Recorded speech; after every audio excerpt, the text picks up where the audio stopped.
জুলাই হত্যাযজ্ঞের মামলায় শেখ হাসিনা কামালের রায়ের তারিখ ঘোষণা আজ। মৃত্যুদণ্ড আসা প্রসিকিউশনের ট্রাইব্যুনালে রাজসাক্ষী সাবেক আইজিপি চৌধুরী মামুন।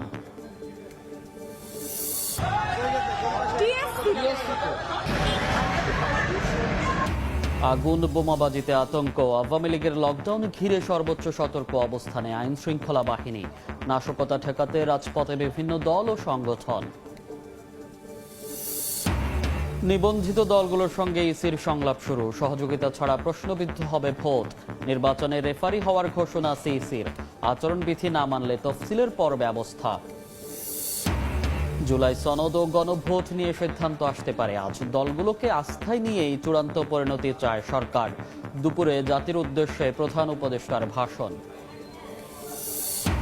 এবং নতুন কুড়ি বিজয়ীদের হাতে পুরস্কার তুলে দিলেন প্রধান উপদেষ্টা।